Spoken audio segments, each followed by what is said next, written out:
Let's see. All right, let me bring you on, Josh. I'm trying to see where there we go. Now we're live.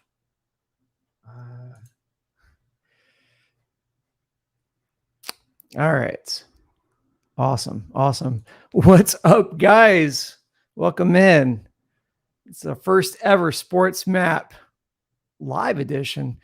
And what better way to kick it off than a Yordan Alvarez walk-off home run, 3-run homer to kick off this series. And man, what a difference in emotion from the first inning to the ninth.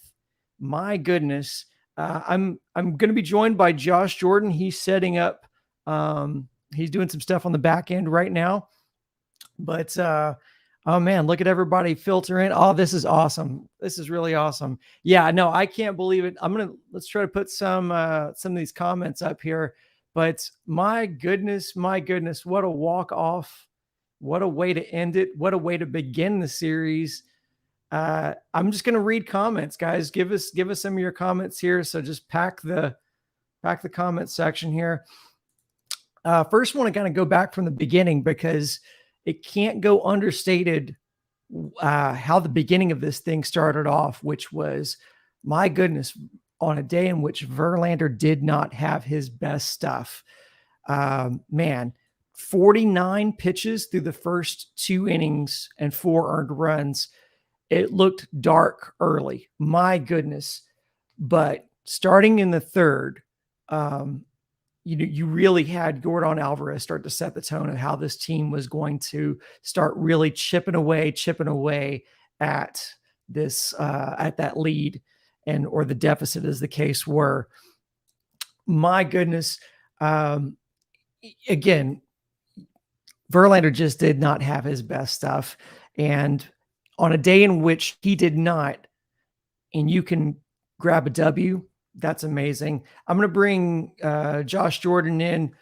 Josh, what's up, buddy? Good to talk to you. Dude, what's up? You got me, Brandon? Yeah, I got you, man. Believe what we just saw? No, I don't believe what we just saw. That was amazing. We should be used to it by now as Astros fans and as Astros observers, but I'm not used to it.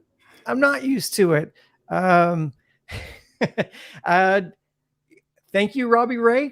Yeah. Thank you, Scott Service. I think we definitely owe them a shout out. And hey, man, I also don't want to look past the fact that the Mariners played a hell of a game today. Oh, yeah. I mean, did you ever feel good about this game? Like, really, at any point? I sure didn't. It just felt like one of those days where they were snake bitten. It just wasn't their day, and the Mariners had all that momentum coming off their previous series. And I can't remember. I guess maybe the Mariners are the last team I remember slapping around Verlander like that, which was actually kind of fitting. But, and I was kind of second guessing Dusty, to be fair. I was just like, man, are we going to use all these pitchers? This game almost kind of looks like a lost cause. But boy, Dusty, he dialed it up. He was right. He made the right calls. The relievers kept him in the game. And we got to give credit to the Bregman home run was pretty big too. Huge. That got them back in striking distance. And as we were talking about right before we went live, did Yordan hit a ball today that didn't bounce off the wall or go over the wall? I don't think so. No, he was locked in all day. My goodness, he really was. I guess we should just kind of go back and tell the story from the beginning, because, I spoke a little bit about that 2-run 49 pitch effort for Justin Verlander, who just did not have his best stuff. And, my good, he gave up a home run to JP Crawford, who only had 6 home runs all season, and then a triple after that to Rodriguez. They just really had his number today. And as John Granado would say, I fear the Mariners. And the Mariners showed up, man. And the Mariners have looked like a team of destiny in this postseason. I don't think anyone expected them to go into Toronto and do what they did to the Jays. Certainly not me. And so they came in here riding a huge wave of momentum. You couldn't ask you couldn't have asked for a better starting position from them to go in, put runs on Verlander early, and then, really just get right after that. It was like right after that first, it was like a 5-pitch inning for Logan Gilbert in that bottom of the first. And he really just was dealing with them until they really started chipping away at it. Jordan had that 2-out, 2-run double to make it 4-2. And then after that, they answer, make it 7-2. And then, Yuli answers with the homer, but it really looked like the struggles of Tucker and Mancini were really what were going to be kind of defining it, because those guys really didn't, and Jeremy Pena didn't look good. But my goodness, when it counted in the bottom of the ninth, 2 outs, Jeremy Pena scorches one up the middle to extend that inning and get it to Jordan. And then Jordan does what he does. What an amazing performance. Out of so many games in which the Astros have made so many memorable plays and memorable moments, this one's probably right up there with it. Right up there. You spoke of Jeremy Pena. I want to talk about him for a second. Huge getting that double play to get Verlander out of trouble there. I think it was in the second inning, right? A really nice play by him and Altuve to get that double play and get out of that. Pena, he had a pretty good game, not just getting that base hit, but he was really good on defense today too. And, he had a line out where he was trying to go with the ball and not pull it, which has kind of been his issue, but he just had some bad luck and hit it right at somebody. And then to see him rip that single up the middle, that wasn't a cheapie right there in the ninth inning. And you mentioned Kyle Tucker struggling, but what a huge catch he made at the wall there. That could have been a real difference maker. So Tucker did strike out, but then he kind of redeemed himself with that really big defensive play, which is, hey, we come to see that from Tuck. That guy can play some defense. What did you think? You and I were texting each other during this game.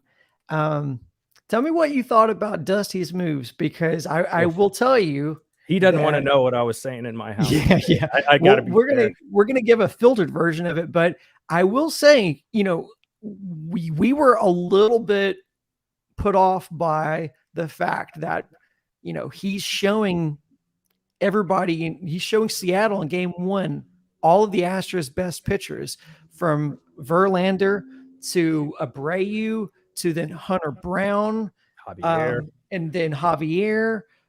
I mean, you're really like, you're kind of showing them and if they don't win this, that looks a lot worse. The fact that this turns into a W, it's so hard to question, Dusty, when you come out of it with a W, but a 3-run walk-off will make the worst of mistakes look that much more forgivable, won't they? It will, and it does. And I think the thing with Javier that was bothering me with that move is that I wasn't taking into account there are some off days here, right? So he could have still pitched game 4 and started for them because of all these off days, even if he threw like an inning today. So that was something I wasn't really factoring in. But, more than anything, I want Javier to be seen as that starting pitcher. And then I see him in the bullpen right away in a game where they're down by a lot. And I'm just like, oh man, are they going to do Javier like this again? But Dusty was right. He needed somebody to keep it close. Javier did give up a home run. He wasn't perfect, but it's just an amazing performance from the whole team. I was really impressed. Maldonado, not great. We got to talk about Mancini. Let's get into that. That's in my notes. Yeah. Diaz not starting at DH, or Jordan not starting at DH. That was an issue for me before the game started. Yeah. Do you think that continues after this game? I almost feel like, Will Smith didn't make the postseason roster. And that was one of the things that kind of stood out to me, was because that's kind of an admission almost from James Click that trade just didn't work. And granted, you kind of almost had to get rid of Odorizzi just because it seemed like he had become a problem in the locker room a little bit. We don't know, but it just seemed like the attitude, that was kind of the vibe that was perpetuating from that, was he was unhappy. And so, they dealt him, got Will Smith, and thought maybe a change of location would change it for Will. and he wasn't terrible, but wasn't someone that you felt confident going into the postseason with. So they left him off the roster. Man, if you had left Will Smith off the roster and then also didn't start Mancini, that would look like a pretty big indictment against James Click. They start Mancini in the DH. They put Yordan in left, which, my goodness, that paid off. That paid dividends because he saved a run with this cannon of an arm. What's going to get lost in all this, because everyone's going to focus on the 3-run home run. How about that run-saving cannon throw from left field from Yordan to gun down the runner at the plate to save a run? Like, that's going to get lost, but we cannot let that get lost because of how big that turned out to be.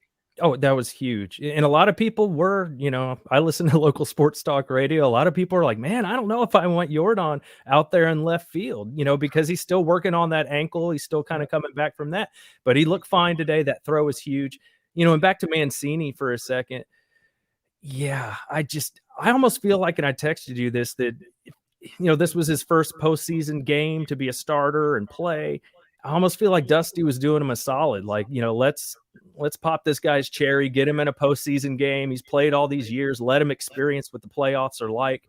And I understand that, but he didn't look good at the plate, and he's hit under 200 since he's been with the club. So and Aledmys Diaz has been good. I know I think it was after July 5th or something like that. He had one of the best OPSs on the team. He's been a little dinged up in and out of the lineup, but yeah, Yordan was amazing. Mancini, I'd like to see Aledmys Diaz get those reps at DH or left field. He can play left field. A lot of pinch hitting and moving around today. We saw Chas McCormick get pinch hit for. We saw Vasquez get in there. We mentioned Diaz. He got in there as a pinch hitter. Even Hensley got hit by a pitch. I'm glad they kept him. When we did a Sports Map video about that we wanted Hensley to make this roster. And sure enough, he got on base when you absolutely needed it. Jake Myers actually was in the game too. For those who may have missed it, he was on second. I think he got subbed in to pinch run for Hensley, right? Yeah, because Hensley was at second there. So, but yeah, that was really good. And I'm really glad to have seen Hensley in that spot. And he rewarded Dusty by earning a walk. I mean, he ended up it was officially a hit by pitch, but that was ball 4. So Hensley with a really good at bat. I mean, here's guys who you really aren't expecting for anything from, and Hensley in the night. So, okay. So I got to say, as much flack as we give Dusty in these situations, kind of got to give him some credit too, because I didn't expect Hensley to be in that spot, and Hensley comes through. Oh, look at Jack Brame chiming in here. How about the decision to groove 2 fastballs down the middle to the second best hitter on earth? Good point, Jack. Yeah, that was interesting. And the Pena thing just made me so happy. Just you didn't feel great with Pena coming up there in the 9th, and you just figured it, because we saw it in the first inning. He was, good morning, good night, see you later, whatever. It was 3 pitches, and Pena was sitting on the bench. Yeah. So to see him come through and hit some balls hard later in the game and get that big hit, awesome for Pena. And let's face it, he has some big shoes to fill, man. He's playing Carlos Correa's position for the Astros in the postseason. Those are some big shoes to fill. He did it today. Yeah, and I want to echo what Max Pitt's saying. 2 people in here, hit that like button, everyone. Please, yes, subscribe. Do that. That's We're going to be doing this, by the way. We're going to keep doing these after the game. So you guys, if you like talking Astros on YouTube right after the games, tune in. We'll be doing this. Yeah, and we were much more excited about it after that walk-off than we were beforehand. But yeah, it's a good point. Jack also sent something along to me too. Says Yordan Alvarez is the first player in MLB postseason history to hit a walk-off home run with his team trailing by multiple runs. Wow. There you go. History made. History made. All right. Well, back to Dusty just for a second. Okay.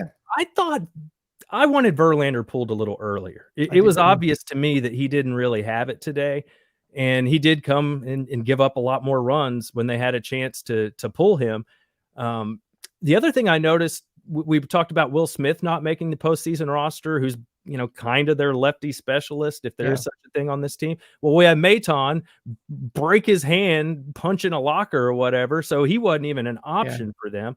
Yeah. But what I did learn today is it looks like Dusty sees Abreu as his lefty specialist. He came in and got a lot of left-handed hitters out today for the Astros, so I think we could see that role for him moving forward. That slider was giving them fits. He did, and I also wondered about Abreu going into that second inning, extending him into that second inning, and it worked out. And what I really liked about that was that he just had him in there for those two batters and then pulled him, and then I think brought in Javier to end that inning.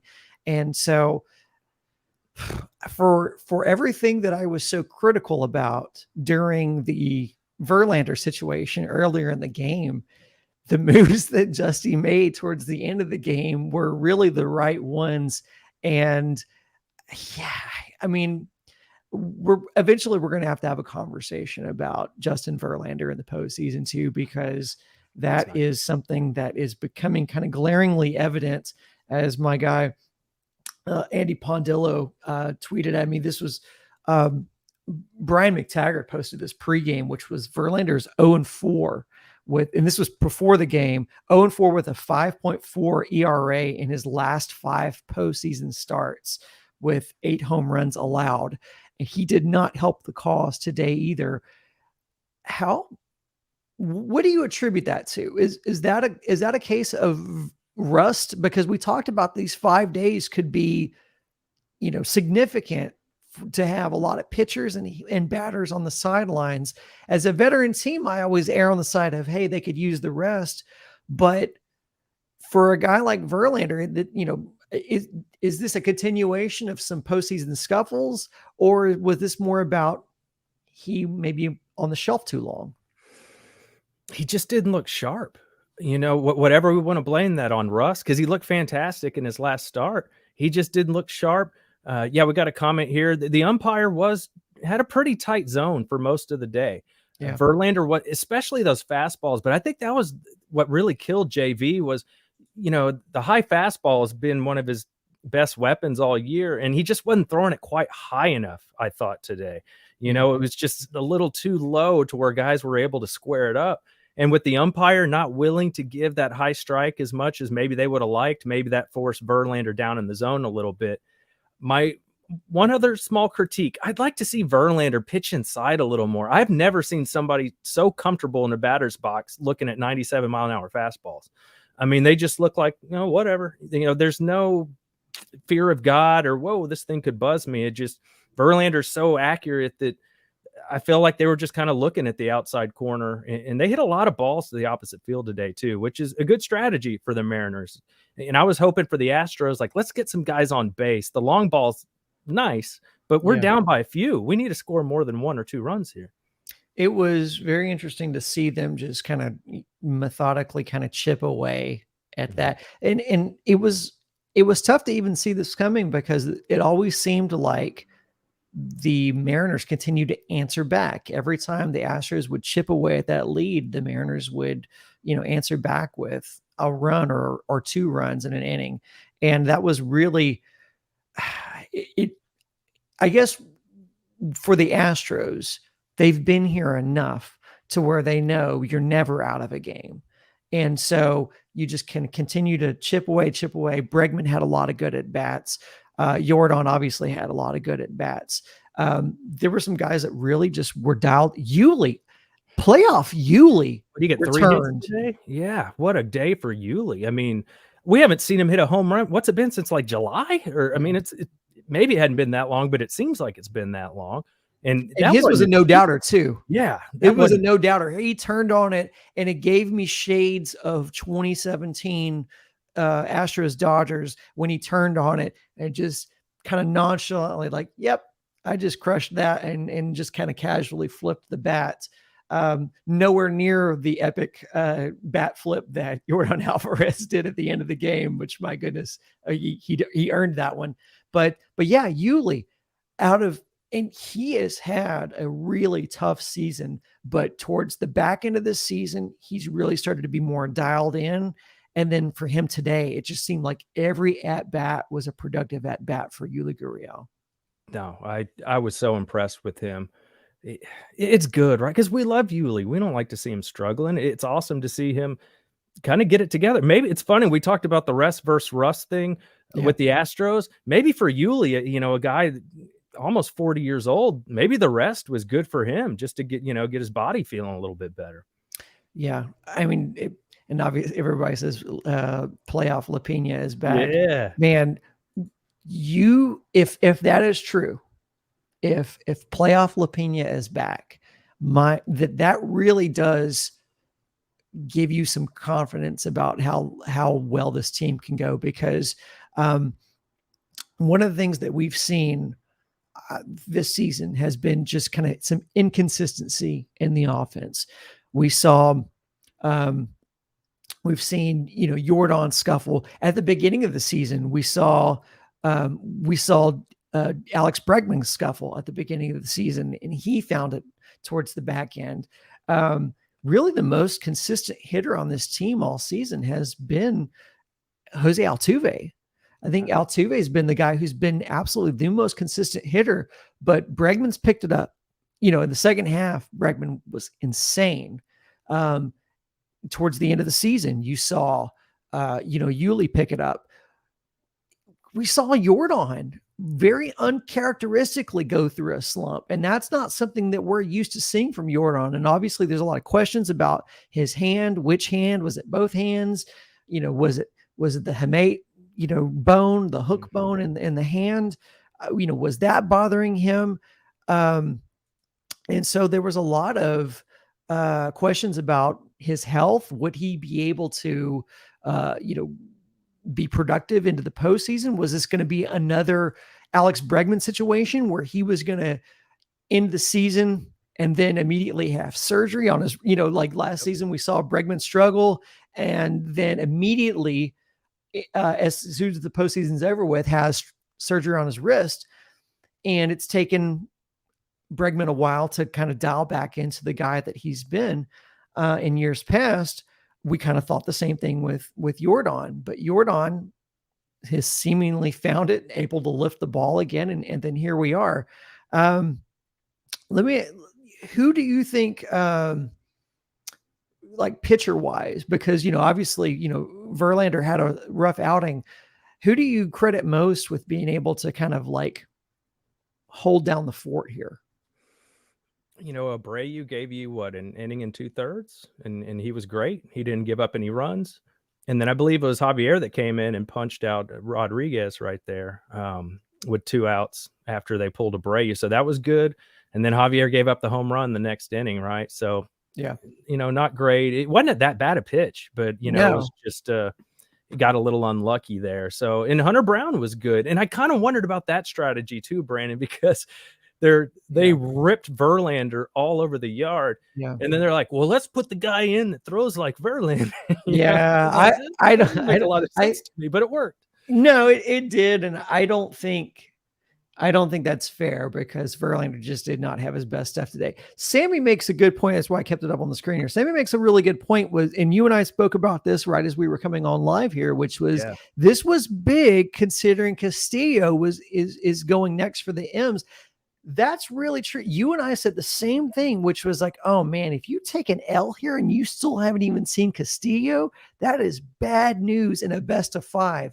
And that is something that we cannot ignore here, which is that a best of 5, really anything can happen. We saw it today with, the Phillies taking out the Braves in game 1, which that ended up being a much closer game than it was. The score showed a much closer game than it was for the majority of that game.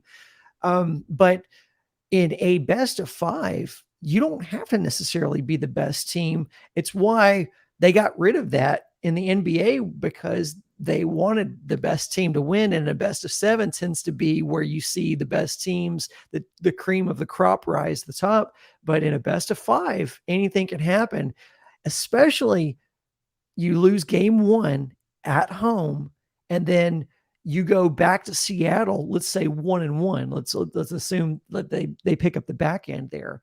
But if they somehow pick up game 2 as well, and you go 0-2 and you're back to Seattle, that would have been devastating. The fact that you can claw back, you can like steal a win here in this first game is huge for them.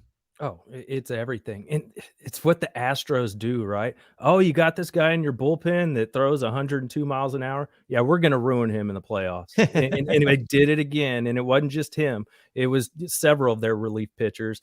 They got to him. Astros do what they do, play some long ball, work some really good at bats to just getting on base, finding a way to scratch and claw. And that's where I give Dusty credit. I almost saw this game as, is this going to be a lost cause? You know, I think it was 7-3, I was like, man, that's especially the way Seattle was hitting at the time. You didn't feel like, oh, they're just going to stop scoring now.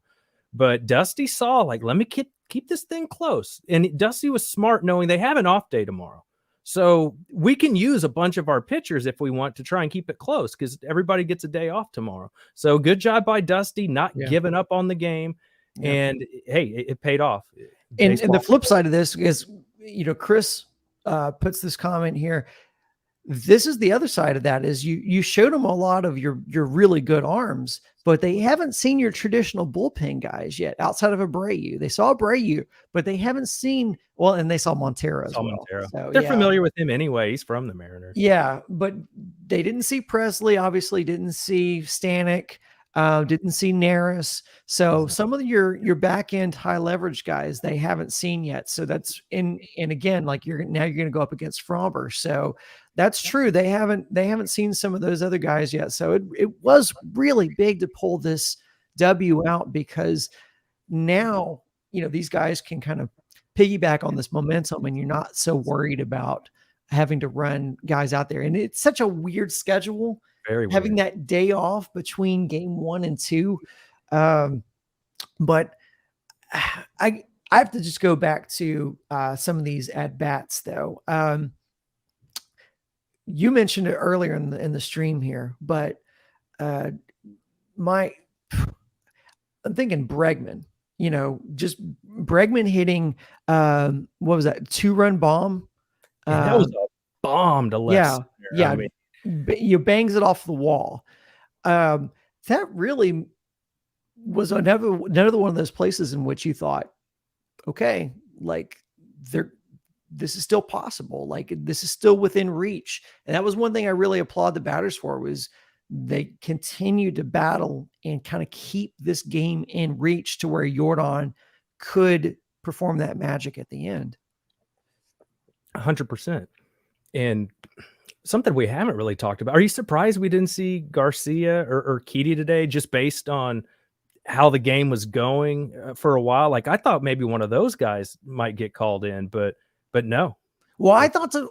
I did think that, because when Abreu came in, I thought this might be a good situation to use, because I was kind of surprised to see Garcia and Urquidy both make the postseason roster.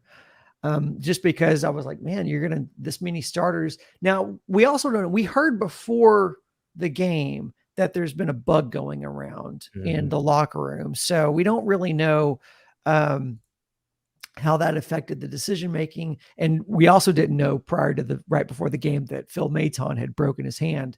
So he broke his own hand because his brother got a hit off him, punching a wall, I guess, or a locker, I think.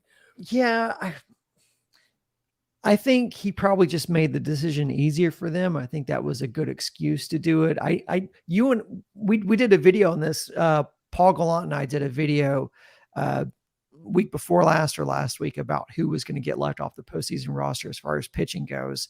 And I kind of threw it out there. I was like, Maton may be a guy that doesn't, get on the roster, not because he's had a bad ER or anything. He just hasn't been super consistent and super reliable. It seems like, just from a daily watch, the body language too. He just seems like a guy that's fighting it right now. Yeah. That was a guy who last postseason specifically, nailed. Yeah, he would come in and you could kind of see it on his face, just stoic. Would throw nasty pitches, and just really nothing to it. And then, no, didn't get too high, didn't celebrate, no fist pumps. Like the dude was just so stoic. This season, there was just something different about his body language when he would come into a game.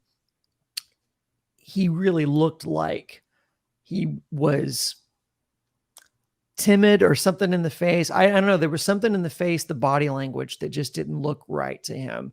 And so I'm not surprised to see him left off the roster. I am surprised to see that's because he broke his hand.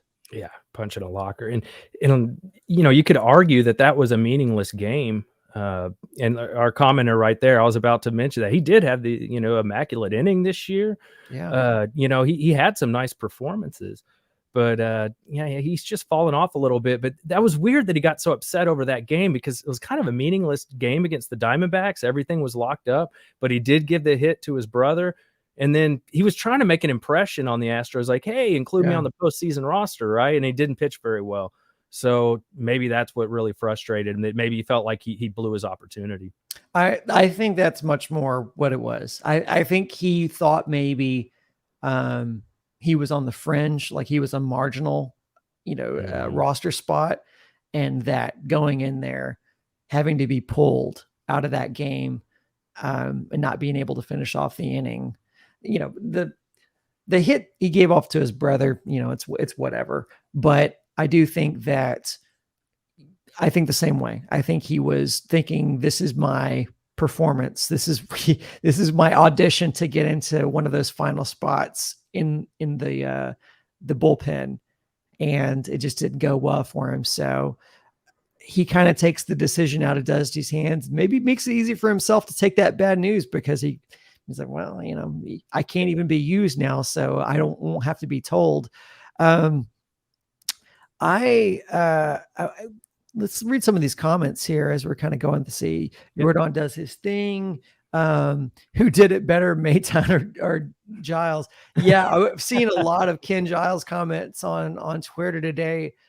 Yeah, I think that's a pretty apt comparison. Now, I don't think Mayton's ever been a gas can the way Ken Giles was in years past, but yeah.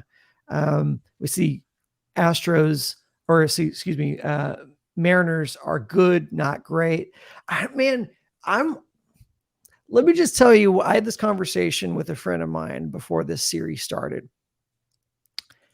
I'm always scared of the teams that you don't see coming because of 2019 against the Nationals, because of 2021 against the Braves. We had writers and contributors that were saying, oh, this is going to be a sweep, in 2019, and then 2017, we know what happened in 2017. So losing to the Nationals, losing to the Braves, as an Astros fan, I go, you know what? Where's the KO coming that I don't see? Where's the KO coming that and two teams, you guys are going to laugh. Two teams scare me in this postseason. One is Seattle. The second is Cleveland. The second's Cleveland, because Cleveland's one of those teams that probably shouldn't be there. They're probably a little early to the dance, and you just don't know. And again, we have to see what happens with the Yankees, but I'm scared of these teams that are what we say too dumb to know better. 100%. And that's the whole Biggio. It's baseball. It is. Baseball is so fluky. Teams and players that don't know any better, sometimes they just go out there and play loose and kick some ass. And that's what you have to worry about a little bit. But the Astros show that, man, we do this every year. Yeah. They're not as stressed out as these other teams, or us. Yeah. Or us. I mean, I was so concerned, because then I was already looking at, man, we're gonna have to deal with Castillo, and are we going to be down and have to come back? And, and we haven't discussed this. Dusty announced Fromber going to pitch game 2. How do you feel about that? I feel better about it now, knowing that they won game 1. I'll tell you that. Yeah. I like this comparison. Yuli as Robert Ory shows up in the playoffs. That's pretty good. Yeah. I like that comparison. Yeah. I hope Yuli ends up with as many rings as Ori. That would be fantastic. Yeah, at But least one here, more. Yeah, yeah. at least one more for sure. Yeah, it's a lot of Yuli love in the comments here. He deserves it. He played very well today. He played a good first base. So he looked really good at the plate. Yeah, you know what's weird is I'm a little bit lost just because my notes are, for 8 innings of this, the Astros were behind or at least let's see, 7 innings of this game, the Astros were behind by multiple runs. So a lot of my comments were where the holes in the lineup were, is about like the offense. And that's been the case all season. The offense has been really inconsistent. We talked about that a little bit before. But where do you see, obviously Pena, big hit. What do you see that confidence boost doing for him? Like he got one of the biggest hits and the biggest moments in his first playoff series. What does that do for his confidence? Because we had seen prior at bats, it was the same old Pena at bats where it was breaking ball away, down and away, and he was swinging away at it. What do you think about Pena coming up clutch in that big ninth inning 2 out at bat? Yeah. Was there 1 out or 2 right there? I think I can't remember because it was 2 because I think Vasquez and Altuve had gotten out. Yeah, right? Vasquez and Altuve had so it was 2 outs. Yeah, so it was 2 outs, and you don't get to Yordan without Pena being able to extend the inning. So that was huge, and he scorched one right up the middle to extend that inning. So what do you think about that? How does that carry over for him? Because he's been a guy who he's kind of had a feast or famine season as well. Started out red hot and then really went into a slump and then has slowly kind of just found his way, kind of in the same way, Yuli, where Yuli's just kind of slowly started to find his way back into productive at bats.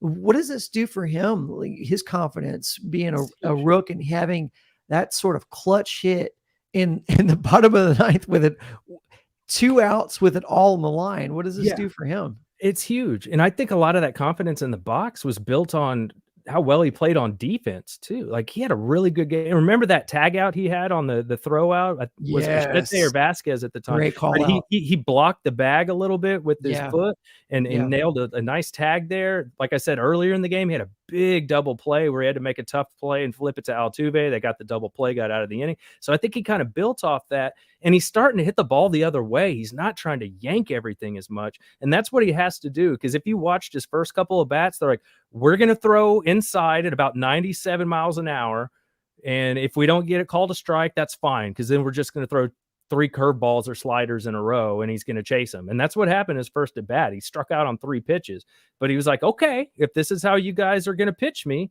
I'm going to make some adjustments. And let's be honest, that's how the league has been pitching him for the most part, because it's been working. But I love that Pena, and that's what I was happy about. You're not trying to hit the ball 500 feet. Just get on base. Don't end the ball game. And he did that. And he's going to take that. That's going to continue with him. And we mentioned it earlier in the stream. Big shoes to fill. Carlos Correa. Anybody heard of that guy? Yeah. And Pena, him being a part of the win today in the 9th inning, it's huge. Yeah, no, that can't be overstated too. The shoes that Jeremy Pena walked into this season, there were a lot of commenters that were on our videos that were really critical of letting Correa walk. I mean, there were plenty also, in fairness, there were plenty that also said, hey, Correa's just wanting too much money. It's unrealistic.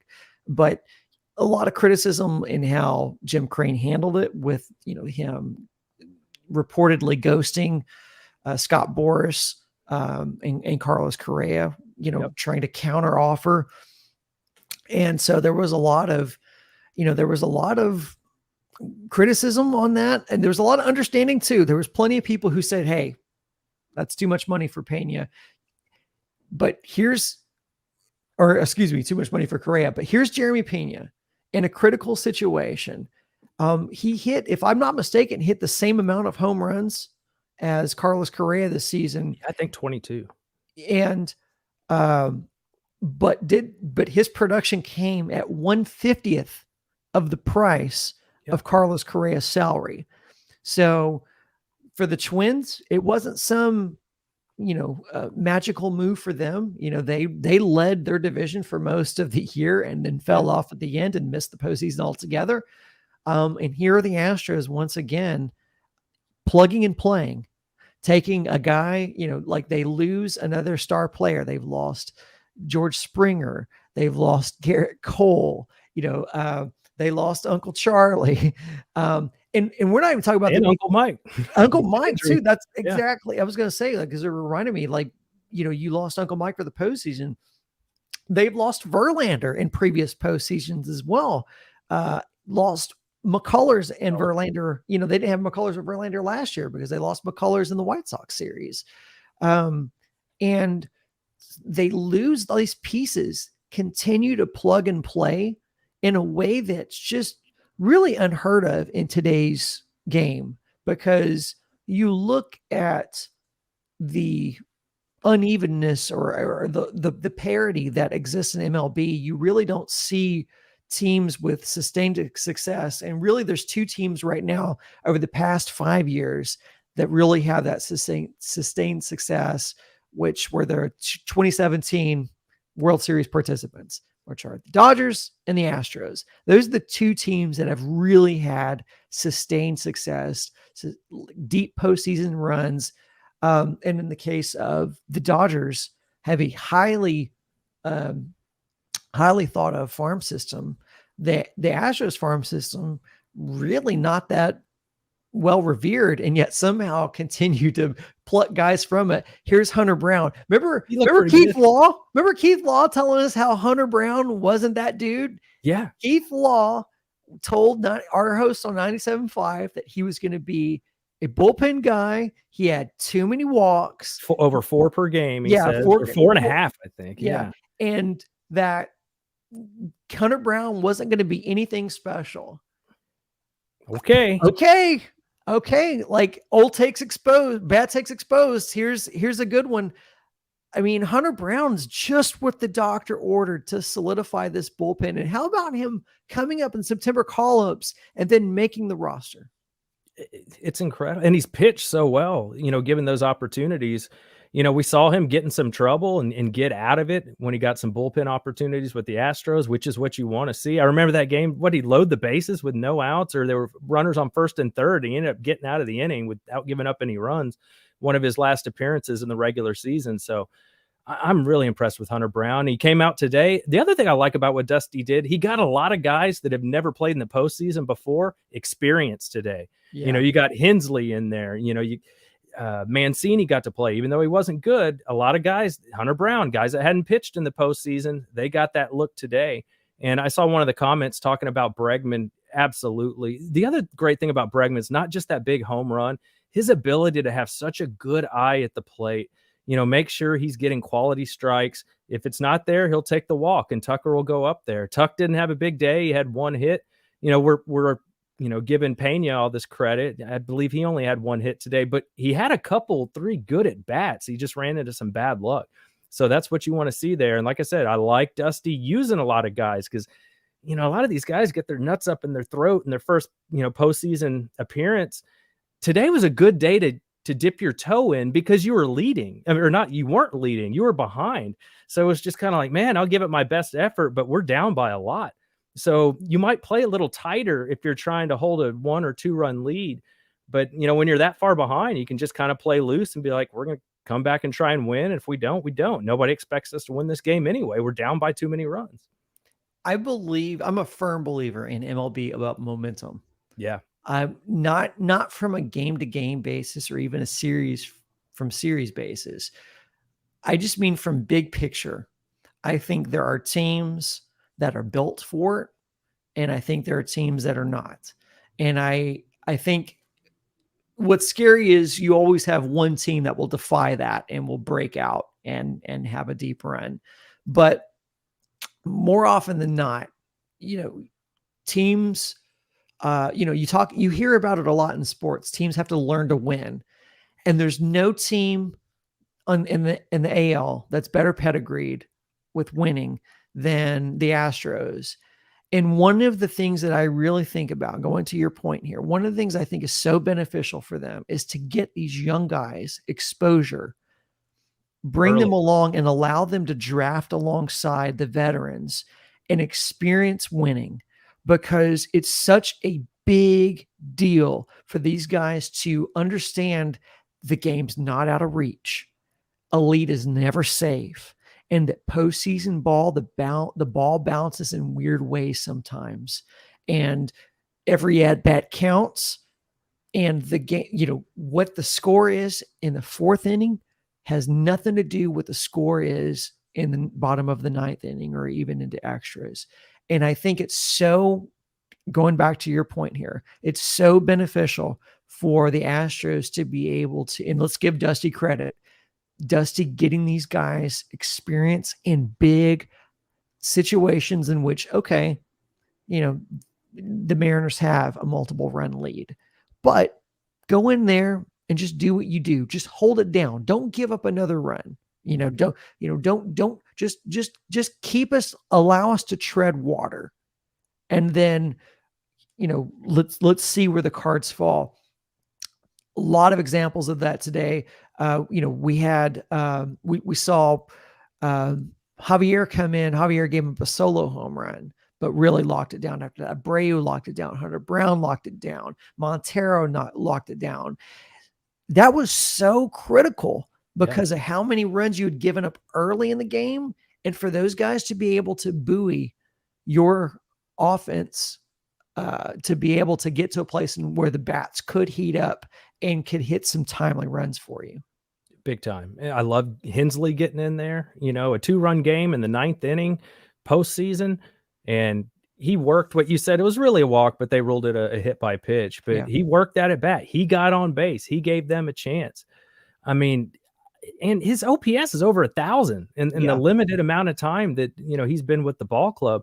That's why I was, when we were like talking about Mancini making the postseason roster, I was kind of like, Hensley's been hitting better. And I love Mancini. It's just, man, it's the playoffs.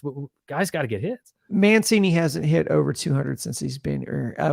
He had that short run where he had like 5 home runs in like a 3-game period or something like that. But since he's been here, he's hitting, I think, like 170 or something like that. It's been pretty rough for him. You said it. I love Mancini. I think he's a good dude. I think he's everything that's good about the game. That has nothing to do with the performance on the field. The performance on the field is like, this is what you're in, an every game counts, every at bat counts situation. And, you saw, you had one at bat in which Hensley came up, and you and I both advocated for a guy like Hensley getting some ABs over a guy like Trey Mancini. This game kind of proved us right on that, right? It did. I kept shocked. It was shocking me because they pinch hit Vasquez, I believe, for Chas McCormick, who was hitting right in front of Maldonado. Yeah. And I was looking at it and I was like, what, is this stat wrong? Vasquez isn't pinch hitting for Maldonado. It's like, no, they pinch him for Chas, and then they pitch hit for Maldonado, I believe, with Aledmus Diaz. Yes. So Dusty was like, and then, you got Altuve coming up after that. So, Dusty had a plan, like, let's get some runs in here. And at the end of the day, Dusty had the right call, man. I was impressed. In a game they win like this, where Altuve didn't do much with the bat. I don't even think he had a hit today, did he? No, he didn't. He had a walk, I believe. Right? I believe he worked a walk today, but I don't believe he had a hit. Andrew Ortiz in the comments here, Diaz in at DH. I completely agree. I was hoping that would be the case today. I was too. And man, in the ninth, with Altuve up to bat, he gets the high cheese and misses it. Strikes out on the high fastball. You don't see that a lot from Altuve. Altuve, that's his ball. Like, that's where he wants it, is that high cheese.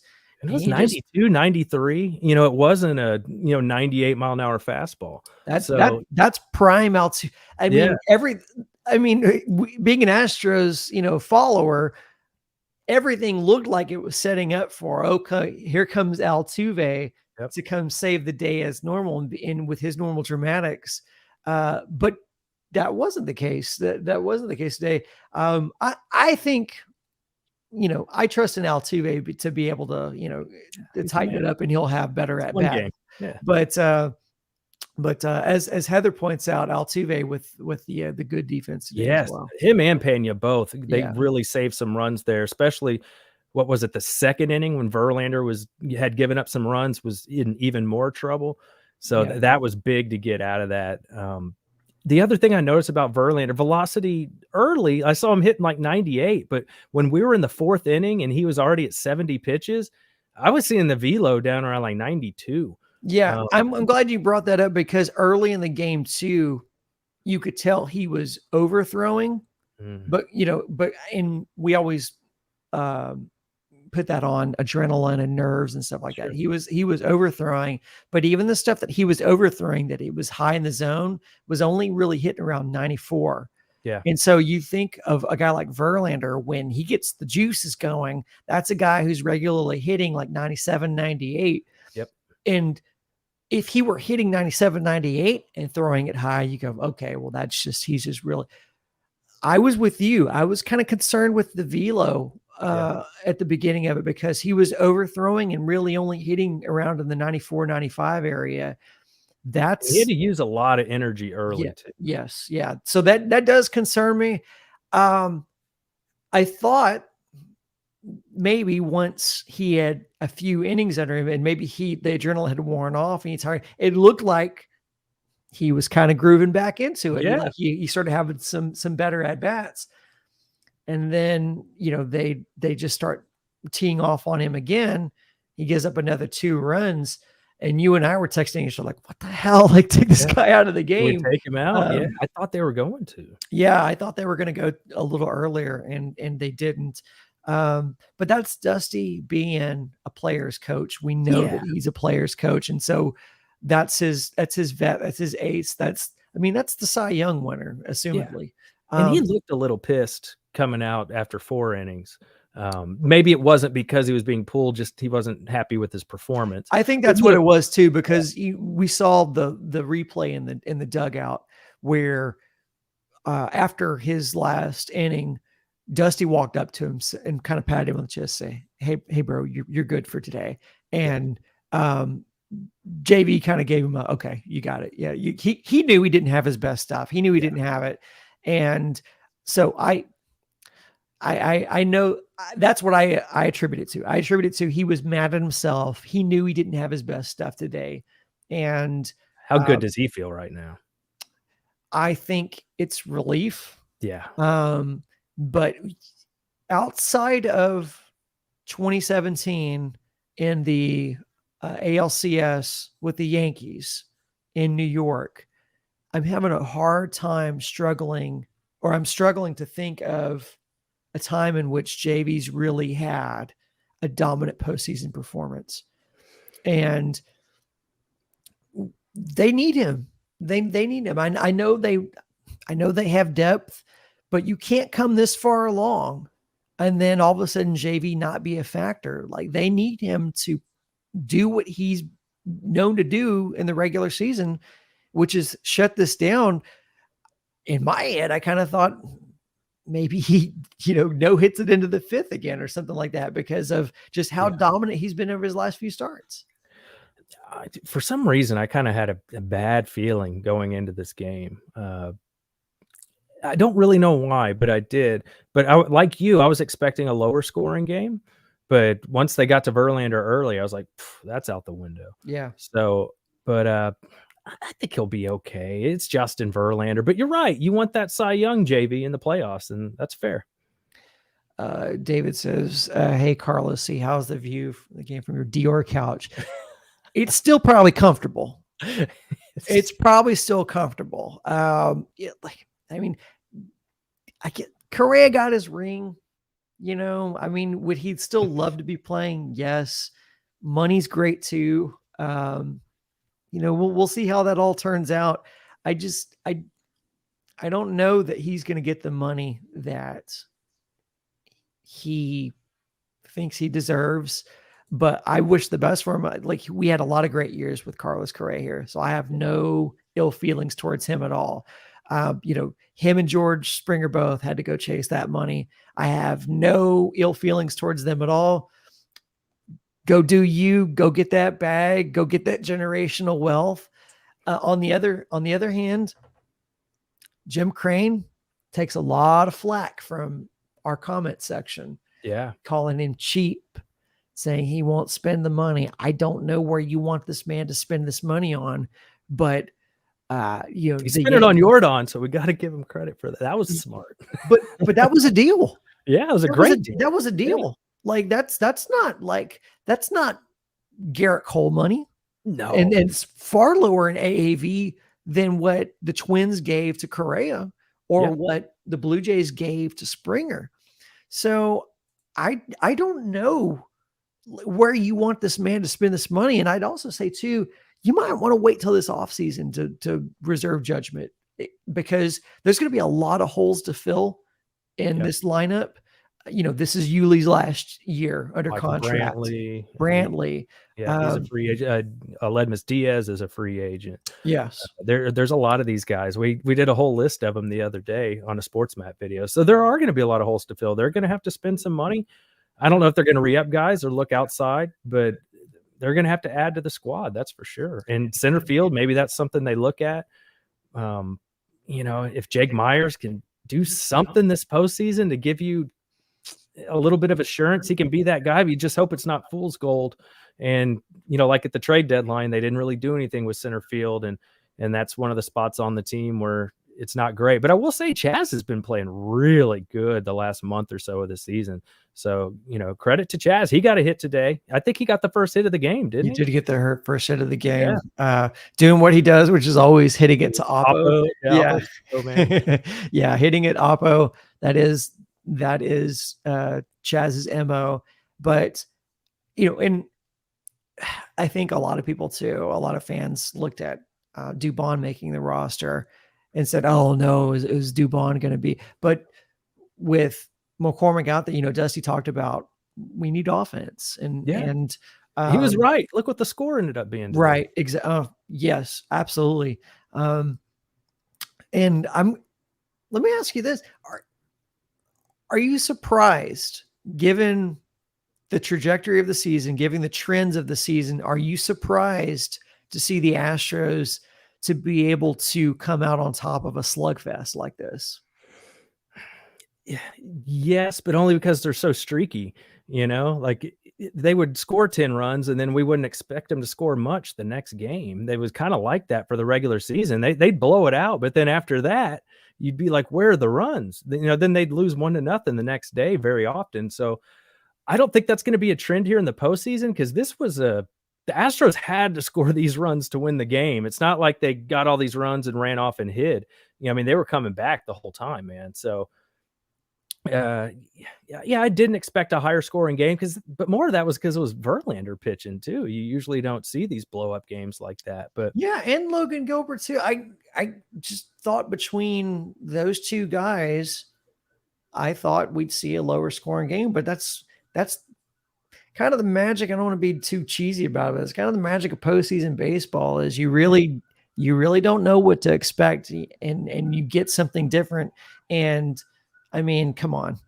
And look at the tit for tat, like what the Mariners came back to win, and that what were they down by 7 or 8, something like that? 8 or 9.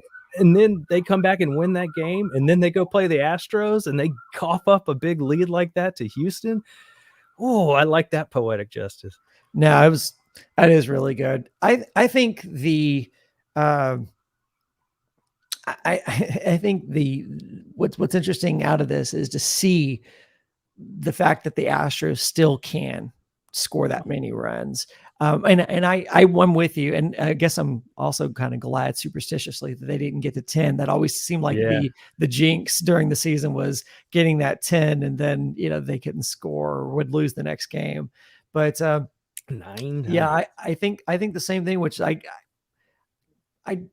thought this was going to be a low scoring game that they could grind out a win like that. And I think there's still plenty of time for that too. But postseason ball always shows us that there's always something we don't expect around the corner.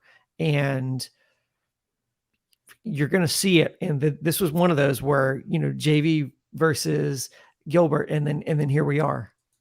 It just felt like everything was, the juice was sucked out of the stadium. Heck, pun intended, I guess. But, just watching, I was impressed that Astros fans, they were sticking around. I was looking around in the crowd late in the game and it was still full. Part of that's probably because those tickets cost a lot. So they're going to stick around and see if they can be in house for a comeback win. But, way to go Astros fans. And once Bregman got that home run going, you could start to feel it pick up a little bit.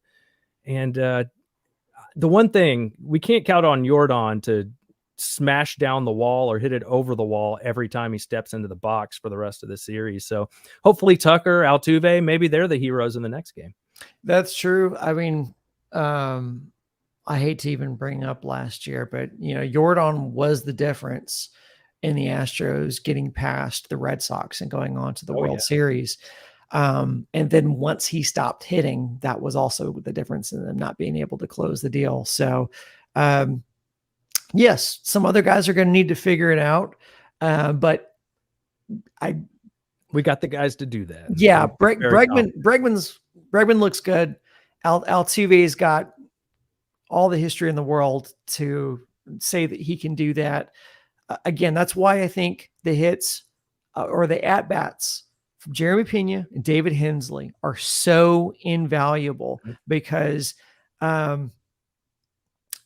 these are guys that are getting these really meaningful reps earlier in their career in big leverage situations and coming through. You just can't overvalue what that's worth. You can't. And Max Pitt, thank you for the comment. Please, guys, if you want to keep watching us do Astro stuff, hit the like button, subscribe. We're going to try and do a post-game show throughout the postseason. We're going to talk Astros baseball. So if you would, please, it helps us, helps the channel. More likes, more subscribes, please. I'm not even going to ask this question about who would be the easier opponent between the Guardians and Yanks. I'll tell you who I fear more, which is the Guardians. And if you're a listener earlier in the stream, you heard that. But I'm always scared of the teams that you don't see coming. But I'm not going to say who's easier, who I'd want to, because I am superstitious. Yeah. So let's get out of this series first, and then we can get on another one of these and preview what the next series is. Josh, we've been on an hour, so I think we'll go ahead and wind it down. Yep. What about game 2, Fromber? Do you like him over McCullers? Now knowing that you're up 1-0, does that change anything in your mind? Well, obviously the argument with McCullers over Fromber is always about the home road splits. Yep. McCullers being a better pitcher at home versus on the road. But Fromber's that dude, and he's earned that number 2 spot. And, we saw the streak earlier in the season. He had a couple of rough patches in which, after the streak was over, the 26 consecutive quality starts, we saw he had a couple of rough starts, and then his last start looked like old Fromber again. So it's one of those things where, it's 6 of one, half a dozen of another.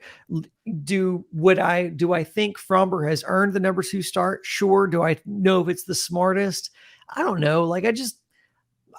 I think you want to instill that confidence in guys like McCullers, because I don't want him to fear his own results on the road. You know what I mean? I think playing into it. Yeah. I don't want to give him that sort of mindset of, I don't have confidence. If I'm Dusty, that I don't have confidence in him on the road. So, and at some point, if you're going to be successful and you're going to win another World Series, McCullers is going to have to pitch well on the road. So I think he's done it. He pitched well in the playoffs last year before he got hurt. I think after listening to you say that, you brought up Dusty. If I learned anything from today, I'm going to listen to Dusty a little more, because he did some things really right today, keeping them in the ball game, and it came back and it paid off for the Astros. So if Dusty feels like Fromber's the best option, then All right, Dusty, we're rolling with you, bud. Yeah, no, well, clearly, and I mean, we knew that from the beginning. We knew it was going ride or die with Dusty. It was going to have to be that way, but it was the same way last season. And I want to get to Max's comment here. That's why I left it on the screen here. I want to get to Max's comment in just a second, but it was that way last year. Yimi Garcia did not have a great season leading into the postseason, or Phil Maton. But Dusty showed the confidence in them and put them in high leverage situations, and those guys performed. So it's, as much as we question Dusty during the regular season, it is amazing what it looks like in the postseason. And this game is a microcosm of that. I just want to comment on Max's comment here. He says, you guys don't remember what he looked like, McCullers looked like in Chicago. I do. I also remember that was the game he got injured in. So I'm trying to forget that game, but yeah, no, it's a fair point. McCullers, he's gotten better on the road. Yeah. He has. Yeah. So yeah. He's not without success on the road. Let me ask you, after seeing this, you asked me about, how did I feel about, Fromber starting game 2? How do you feel about Mancini starting game 2? Like, would you rather see Diaz here, or are you kind of superstitious and say like, don't mess with the sauce? Diaz. Don't answer too quick either, by the way. I get Diaz. That's who I wanted originally. He's been hitting great. He's a guy that can turn around a fastball. I trust him more, and he's been on this team longer too. I think he's played a lot of backup roles, and of course he's been injured too, so that's been part of the reason why. But let's give him some postseason starts, because he's been swinging the bat great, and he's earned these opportunities. Mancini got an opportunity tonight. He didn't play very well, so why don't we give Diaz a shot? I think the same thing. What I wonder about Diaz is his health. Yeah, that's what I wonder. When he ran down the line, looked a little gimpy. We saw him, he came back from the growing injury. I don't know that he's looked the same while he's running. And so DH him then. DH his ass. Well, that would be the case, right? Because that's where Mancini's at. Mancini's in the DH spot. Yep. So that's why I think Diaz being there is, but you still do have to run down the line. So I don't know. Again, like, the Astros are so protective with all of their their medical info. They're just so secretive about all that. We'll never really know the true status of it. But if Diaz is healthy, I think I would like to see him in a spot instead of Mancini in that DH role, and let Mancini come out and do some pitch hit spots. Yeah, and I'd rather see Vasquez in the DH spot. At least he tends to get on base. We need some guys to set the table for our big boppers. So I'd like to see that. Yeah, I would too. I think, man, I would love to see. I'd love to see them just really, carry this momentum home. It's gonna be. It's a short series, I know, but at the same time, I'd say it's a marathon of playoffs. So we just have to see where this all plays out. Josh, I appreciate you joining me on short notice and doing this. I want to thank all the commenters too. Everybody who's on the stream. We've had so many commenters, Max, Eddie, Rick, Balin. I'm just trying to give everybody shout outs here. Major Payne, Rooftop Mariner, Jim Stamos. I just want to give everybody, thank you so much, man. This was really awesome. This was going to be a group therapy session prior to the end of the game, and we turned it into a group celebration. We were all really, really, really, really glad to celebrate with you guys here. Hey, no, thank you for Andrew. Thank you for tuning in. Guys, we'll talk to you on Thursday night, right? Yeah, Thursday. All right, guys. See you soon.